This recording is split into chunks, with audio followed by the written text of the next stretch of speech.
താങ്ങാനാകാത്ത ഹൃദയവേദനയോടെ ഞാൻ എൻ്റെ അച്ഛൻ്റെ മരണവാർത്ത പങ്കുവെക്കുകയാണ്. ഫെബ്രുവരി 16 രാവിലെ പുലർച്ചെയുണ്ടായ ഹൃദയസ്തംഭനം മൂലം എൻ്റെ അച്ഛൻ മരണത്തിനു കീഴടങ്ങി. ഈ സമയത്ത് തനിക്കും കുടുംബത്തിനും ഒപ്പം നിന്ന എല്ലാവർക്കും നന്ദിയെന്നാണ് സീരിയൽ നടി അർച്ചന കൃഷ്ണ നിറകണ്ണുകളോടെ കഴിഞ്ഞ ദിവസം സോഷ്യൽ മീഡിയയിൽ കുറിച്ചത്. ഒപ്പം ഒരു ക്ഷേത്ര ദർശനത്തിനിടെ അച്ഛനൊപ്പം പകർത്തിയ ഒരു ചിത്രവും അർച്ചന പങ്കുവച്ചിട്ടുണ്ട്. സ്വന്തമായി വരുമാനമുണ്ടായപ്പോൾ മുതൽ തനിച്ചു താമസിക്കുന്ന വ്യക്തിയാണ് അർച്ചന. ഒന്നിനു വേണ്ടിയും വീട്ടുകാരെ ആശ്രയിച്ചിരുന്നില്ല. മകളുടെ ജീവിതത്തിനും ഇഷ്ടങ്ങൾക്കും യാതൊരു വിലങ്ങും വെക്കാതെ സ്വാതന്ത്ര്യം നൽകിയ അച്ഛനായിരുന്നു കൃഷ്ണകുമാർ.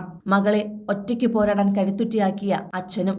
അതുകൊണ്ട് തന്നെ മകളെ ഇത്രയധികം മനസ്സിലാക്കിയ അച്ഛന്റെ വേർപാടിൽ തകർന്നിരിക്കുകയാണ് അർച്ചന കൃഷ്ണയും ഇപ്പോൾ. സി കേരളത്തിൽ സംപ്രേഷണം ചെയ്യുന്ന മാംഗല്യം എന്ന പരമ്പരയിലെ അനഘയായി അഭിനയിക്കുകയായിരുന്നു അർച്ചന. അതിനിടെയാണ് സീരിയലിൽ നിന്നും പുറത്താക്കിയത്. മുൻപ് റാണി രാജയിലും സാന്ത്വനത്തിനുമെല്ലാം അഭിനയിച്ചിരുന്നു.